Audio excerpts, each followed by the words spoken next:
एक बच्ची की माँ नहीं थी। सौतेली माँ उस बच्ची से हर काम करवाती थी।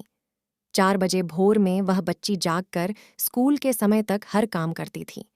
उसके बाद स्कूल जाती थी। सौतेली माँ अपने बच्चे को टिफिन देती थी, लेकिन उस बच्ची को टिफिन भी नहीं देती थी। लेकिन बच्ची को कोई ऐतराज नहीं था। पिता कभी महीने में कमाकर घर आता था। उस बच्ची की सौतेली माँ काफी मानजान करने लगती थी। पिता के जाने के बाद फिर वही कार्य करवाती थी। बच्ची पढ़ने में तेज थी। धीरे धीरे बड़ी हो गई। पिता को विवाह की चिंता सताने लगी। एक दिन लड़की के पिताजी बिटिया की शादी की जिक्र कर दी। सौतेली माँ ने कहा कि हमारे रिश्ते में एक लड़का है, दहेज भी नहीं लेगा, थोड़ा गरीब है, परिवार ठीक है। लड़की पढ़ना चाह रही थी, लेकिन जबरदस्ती मंदिर में विवाह करके उसे उसके ससुराल भेज दी। लड़की जब ससुराल गई, उसे अपनी बदनसीब किस्मत सोचकर कुछ बोली नहीं, लेकिन लड़के ने कहा कि आप बुरा न मानो तो एक बात कहे। वह बोली कि आपके साथ जीवन भर रहना है, आप जो कहोगे हम मानेंगे। लड़का बोला, जहां से पढ़ाई छोड़ी है वहीं से आप शुरू कर दीजिए। हम गरीब जरूर हैं, लेकिन गंवार नहीं हैं। लड़की अपने पति का पैर पकड़कर फफक कर रो दी। लड़का दिन रात मेहनत करने लगा। लड़की दिन रात पढ़ाई में मन लगा दी। लड़की एक बड़े शहर में रहकर आईएएस की तैयारी करने लगी। लड़का कमा कमा कर पैसा देने चला आता था। लड़कियों के हॉस्टल के बाहर मिलकर पैसा दे देता था और फिर पुन घर वापस चला आता था। लड़की आईएएस में सेलेक्ट हो गई। वह आईएएस की ट्रेनिंग पर चली गई और किसी दूसरे प्रदेश में डीएम बन गई।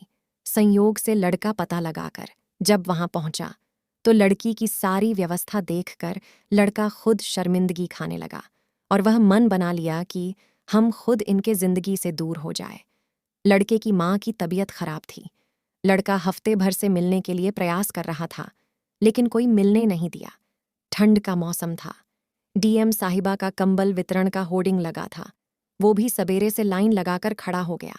जिसमें 5 गरीब चुने गए, उसमें वह लड़का भी था। डीएम साहिबा गाड़ी से उतरी और एक एक करके कंबल देना शुरू की।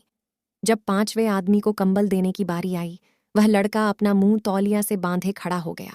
डीएम साहिबा जैसे ही कंबल हाथ में दी, लड़के की आंखें नम हो गईं और धीरे से बोला कि साहब, हमारी माँ की तबीयत खराब है, माँ को यही लाया हूँ।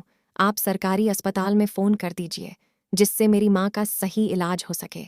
डीएम साहिबा आवाज़ को पहचान ली और हाथ पकड़कर फपक कर रो पड़ी और बोली कि आप कब आए, मुझे बताइए क्यों नहीं, माँ जी कहाँ हैं?